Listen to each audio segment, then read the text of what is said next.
I really hope that you guys enjoyed Officially Mastered, Conquer Your Mindset, and Break Through to make more money in your business. You guys, I'm so happy to share these interviews with you, and I hope you found tons of value. Matter of fact, I should say, I know you found tons of value. So I'm creating this video, it's just a recap video, and what I'm gonna do is I'm gonna give you the 5 biggest takeaways throughout all the interviews, as we did have 5 speakers this week. So let's just dive right into it. I'm gonna go over all 5 principles that were mentioned throughout the interview series, and then also give a little bit more spin on it and my input as well. So the first principle is betting on yourself. Now, Alex Rodriguez really talked about this. You know, he said that when he was doing his business, he knew it was risky, and yet he bet on himself and went all in. At the end of the day, nobody is going to believe in you more than yourself. Not your family members, not your spouse, not your boyfriend, your girlfriend, not your best friends. And you'd be surprised. You don't want to have to rely on them for your courage, for your confidence. You want to be able to bet on yourself. And I know it's kind of scary, like how do I bet on myself and go all in and have that unstoppable, that unshakable confidence? Well, I'm here to tell you that it's not going to come by making the decision to just bet on yourself consistently. What I will say is it's good to know that you need to be able to bet on yourself. So if you don't feel like you can, and you don't have the mindset that you're capable, that's something to start working towards. Right? It's a conversation I would love to have with you. If you guys were open to it and you wanted some help, let me know. Or talk to the people that you're around, your peers, or other people that have a business that you want to emulate. What do they do to bet on themselves? How do they have the unstoppable confidence to know that they have their own back when it comes down to it? They believe in themselves.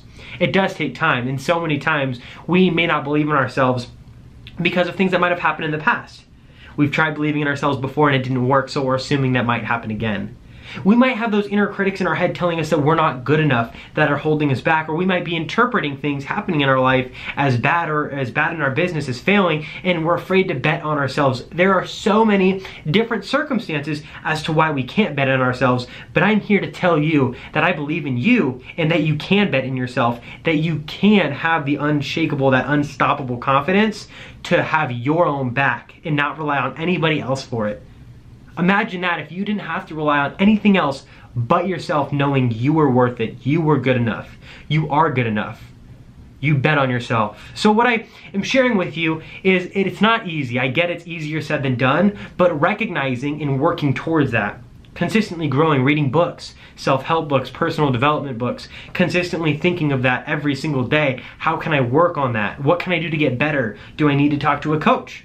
Right, I'm a performance coach. Many of you guys that may not have heard on the interview, I'm a performance coach helping entrepreneurs in their business that feel like they've hit a plateau, they might be spinning their wheels, they're driven, they're dedicated, they've been hustling hours on end, and they just don't have enough clients or the amount of money that they want to be making.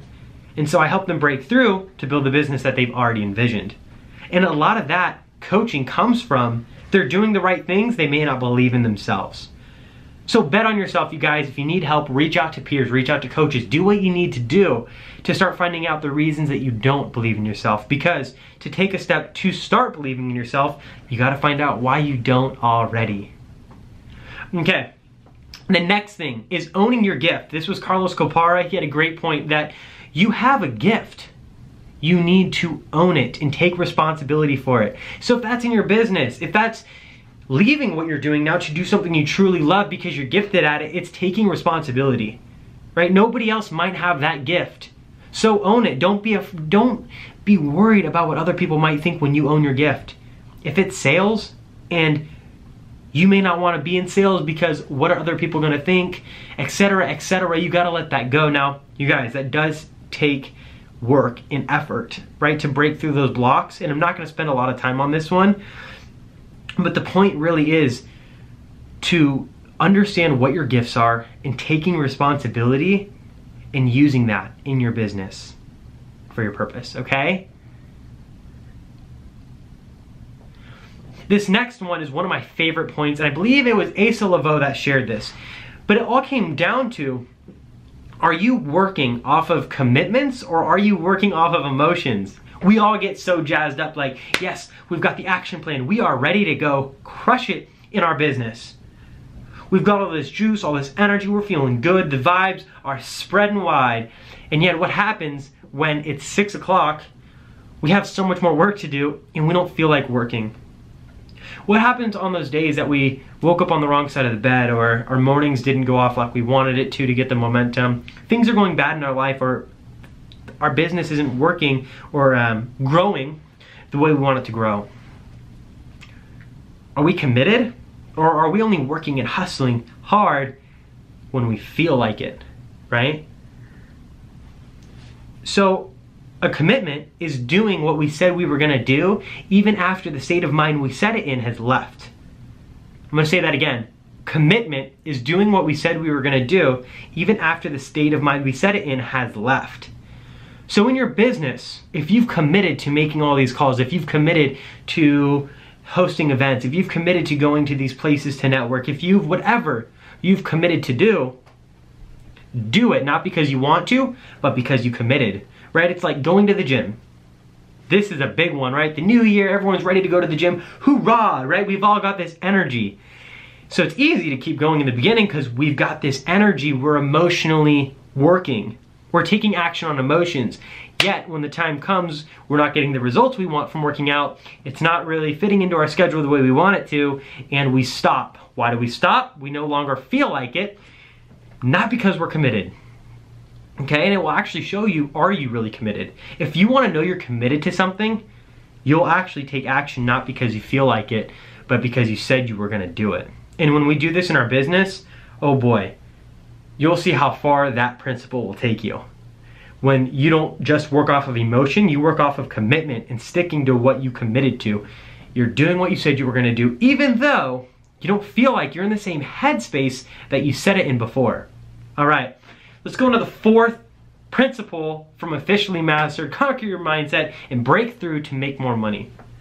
Mike Driggers made a really good point, and it's about knowing what you're inputting in your brain, okay? I want to dive into a little bit of different areas here. For example, who are you around? He talked about that, but this all comes back around to what's going in your head. So if you're around people that are talking about politics, or they're talking about negativity, or they're complaining, all of that stuff is controlling your subconscious. Okay, when you wake up in the morning, are you checking Facebook and going on social media, or are you feeding your brain healthy activities, healthy things, right? Like journaling. Are you reading? Are you doing your affirmations? The news. Are you watching the news? What kind of music are you being influenced by? What kind of conversations are you having? Are these conversations talking bad about people? Are they complaining? Or are they solution focused? Are they talking about what you want, your vision, how you're working hard, the positive sides? So really understanding what's being input in our brain. And you know how we really understand what's going through our head? It's what we're around. It's the people we're around. It's the things that we're associating ourselves with. Right? So that could be the news, that could be the radio, that could be the TV. And it also has to take personal responsibility. I'm deciding to put myself around them. I'm deciding to watch this television news station that's talking about all the negative stuff going on. I'm not going to step back and say, don't know what's going on. Just be aware of what's going through your head consistently. Right? So I put myself around multiple six-figure earners, even millionaires, because why? That's going to be me, right? I'm already on that path. I mean, I've already built a six-figure business my first year in real estate. You are who you're around. You want to be a millionaire? Go be by 5 millionaires, you'll be the 6th. Same thing goes for a healthy body. If you want a healthy body, put yourself around 5 people that have a really healthy body and you'll be the 6th. And same thing with drugs. Putting yourself around people doing drugs, you'll be the 6th addict. Your values, right, come from who you're around, but it's also what's going in your head. So I want to make that clear. That's going to create that subconscious headspace for you, and that mindset that you're going to need to break through to make more money in your business is realizing and controlling exactly what you're allowing in your head. And the final principle from Officially Mastered that I want to talk about is from Lisa Hodge. She just got married. So it's knowing your value. What are you worth? I know so many entrepreneurs start off in their business and they're doing things for free, or they're charging low amounts. And their excuse is, well, I'm just getting started. Here's the problem. You lose respect and that is your value. Like, people aren't gonna see you as valuable. You've got to know your value. If your value is at 500 bucks for this huge job, then that really is your value. However, I could challenge you and say you could literally charge $5,000, $4,500 more and get business, right? So knowing your value, right? To get a high-end client takes just as much energy to get a low-end client. So what are you going for? Do you believe in yourself? Because it all comes right back around. Betting on myself, knowing your value, being confident. So set your standards, know your value. If you're having a hard time feeling like you're not enough, that's a conversation that we need to have, or you need to grab a peer, or you need to grab another coach, somebody. You've got to have those conversations because you do set your own standards. If you want to be worth $1 million, you could be worth $1 million right now, but make that decision. Okay? If you guys have questions, reach out to me. I'm sure a link's going to be attached here if you want a 30-minute call. Let's talk about your business and see what might be going on, how you might be sabotaging, or let's talk about how we can actually work to implement these principles for you. That way you can have a better mindset and build a more abundant business in 2018, and that's what this is all about. I love you guys so much. Thank you so much for watching Officially Mastered. Let me know if you need anything at all. I'm your performance coach here to help you build a bigger business and provide value consistently. Love you guys, and until next time, make a great day.